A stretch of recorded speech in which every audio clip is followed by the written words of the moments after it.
Okay, so today I want to talk to you about how to volunteer offline and online. Okay, and this is very, very beneficial to students that are preparing to go abroad to study. Let's say you have finished your undergraduate studies, or even you have finished secondary school, right? But bear in mind, my company does not handle those going for undergraduate studies. Okay, enough of that.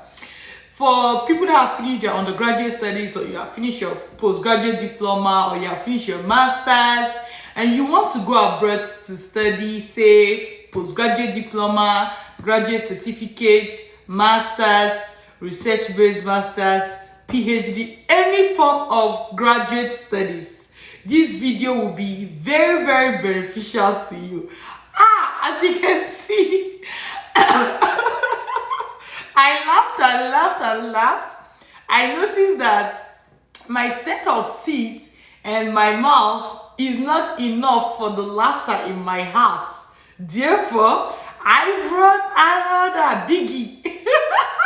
I brought Biggie with me, okay? So Biggie is here to make sure that we have not just 32 sets of teeth, but 64. That is 32 times 2, right? And a very large tongue for laughing.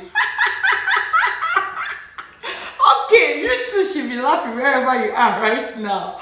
Okay, so what is it about volunteering that is essential? So this video is part of a five series video on volunteering, and it's very essential for people going abroad to study, especially graduate studies, right? Any other person can benefit, but we handle people going abroad to study. Anyways, to cut the long story short, I have done part 1. We focused on why you need to volunteer, right? I've done episode 2, which focused on how I myself was able to create volunteer opportunities out of everyday live activities. And this particular one is not about me, it's about you. You have listened to me, you know you should volunteer. You know I have volunteered and how it helped me. You, how are you going to do same for yourself, right? So one thing I want you to know is that some people feel like, volunteer, does that mean I'm going to quit my job? Linda, I can't do that. No, I'm not asking you to quit your job, okay? I'm not asking you, I can't do that. So that brings me to the first trick I want to teach you today. When you want to volunteer, look for volunteer opportunities that you can either do one day, right? That means within a specific like 12 hours, you go for the volunteer opportunity, you come back. That way you can, let's say you work Monday to Friday, you can go on Saturday for the volunteer opportunity. You can go on Sunday for the volunteer opportunity, depending on where it is, right? Or even if it's a weekday, it may be in the evening. You can be a kind of person that you are doing a job that does not require you to be at work every day. You can use the days you are free to be able to go for those volunteer opportunities. Like I myself, when I was working, and anytime I had volunteer opportunities, I had a boss that I can actually take excuse from and then go for that thing, or I can leave early from work, right? You may not have the same opportunities that I had, like having a good boss. So you make use of your weekends, make use of your Saturday, Sunday, or any free day, right, that you have. Make use of them. Okay, great. So look for one day volunteer opportunities, because when you write it on your CV that you volunteered, say you volunteered for this cancer NGO, right? Nobody's really asking whether you volunteered with them for 5 years or you volunteered with them for 6 hours, right? What is most important is that you volunteered. That is what matters. That's what everybody is looking at, right? And supposing you want to make it even better, what you can now do is next time you can still volunteer. So before you know it, you volunteer 5 times. That 5 times is equal to 5 days, as opposed to someone else who is going to go for a volunteer opportunity and spend 1 year. 1 year you're not getting paid, you are begging for food, you are begging for water. That's not your best bet, okay?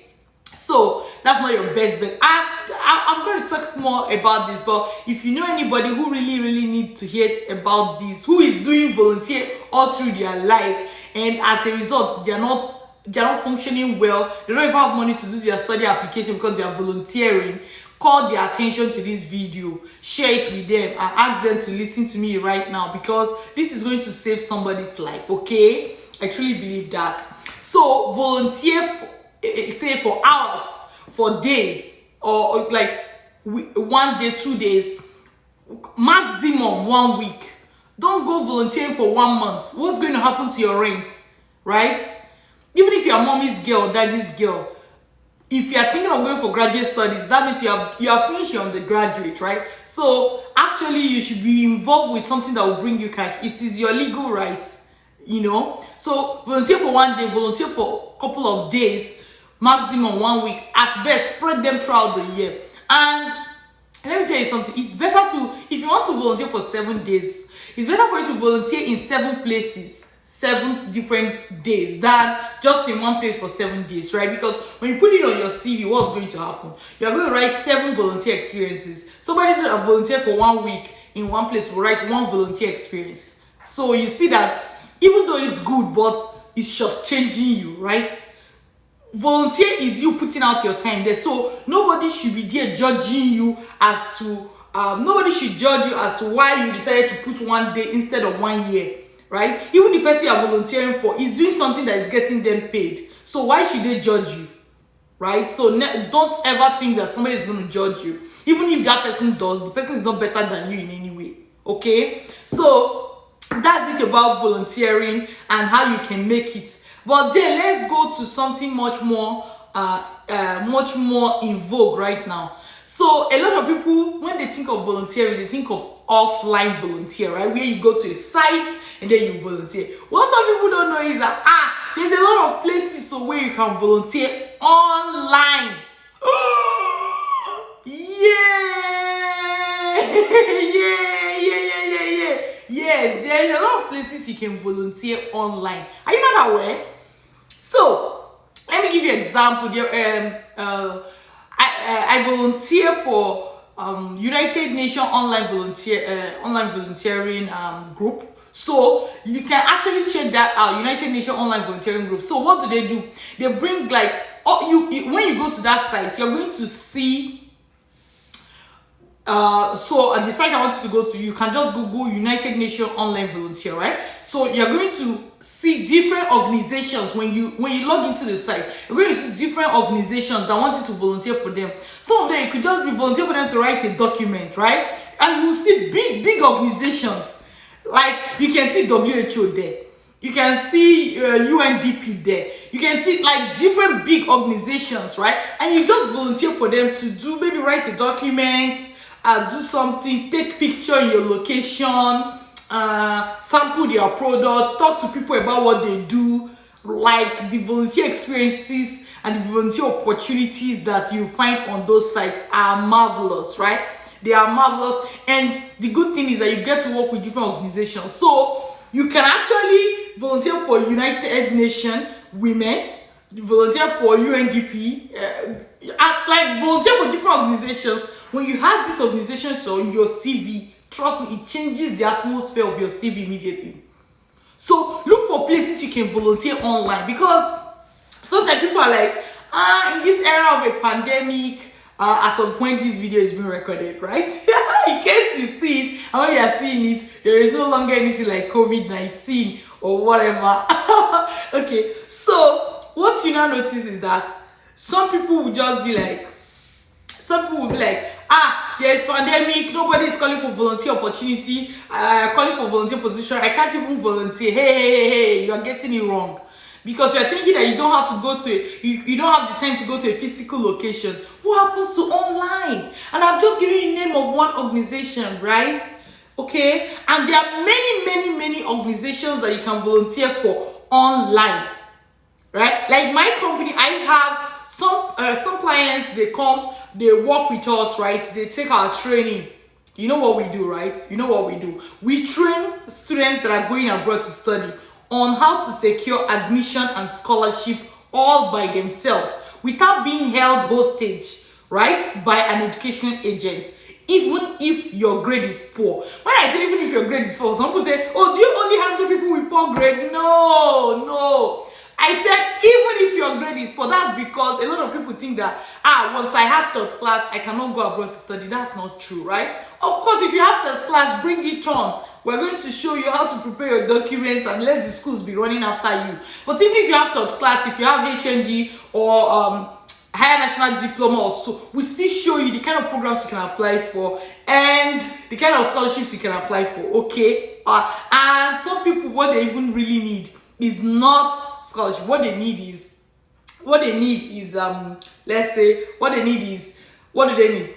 Low tuition school, right? They want to get a school. They don't just want to get a school where they're going to be paying thousands and thousands and thousands, tens of thousands of dollars, right? So when they come to us, we show them how to use some software to sort the schools in the countries they are going to study, so that they are going to be able to sort it and see the school that is offering the lowest tuition for the course they want to study, right? And people get ridiculously cheap tuition, like $5,000 for an MBA in a reputable school.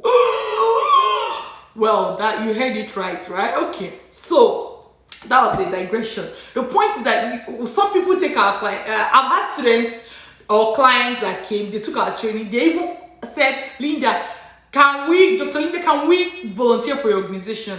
Many of them eventually, I even went ahead to hire them. Don't play that prank on me.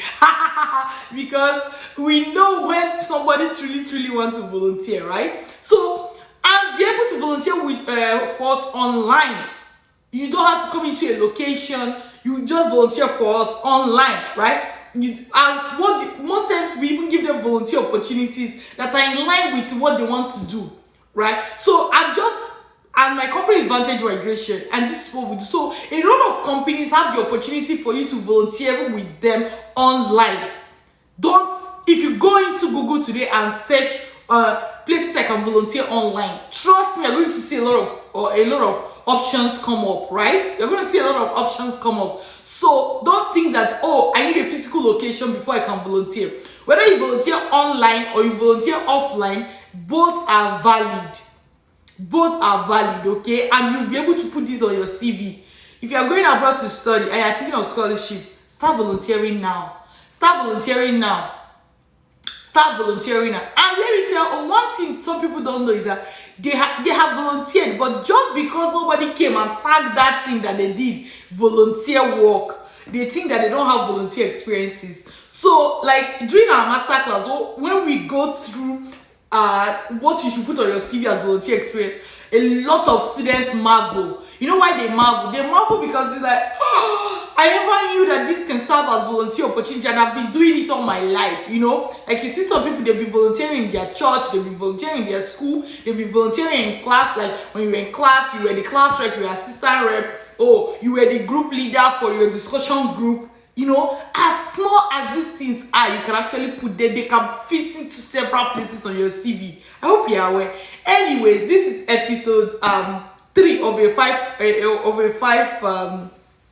five episode series on volunteering for people that want to go abroad to study. Go to our YouTube. In case you're not watching this on YouTube, if you're watching this on YouTube, well, you're already here. So just search for episode 1 and 2. If you are not watching this on YouTube, go to our YouTube. Our YouTube is Dr. Linda Iheme TV, right? So when you go there, you're going to see the different episodes that we have on volunteering. Just Google volunteering episode 1, episode 2. You are going to see them. They're going to pop up. And just depending on the time when you are seeing this, you can look for episode 4 and 5 as well. Okay? And keep your eyes on our page because we produce awesome content, yeah, that they are going to educate you and as well make you laugh. And of course, your laughter is going to be as huge as that of Biggie, right? Okay, I know you know that some of my friends call me Dr. Happiness, eh? Okay, till I see you again, take care.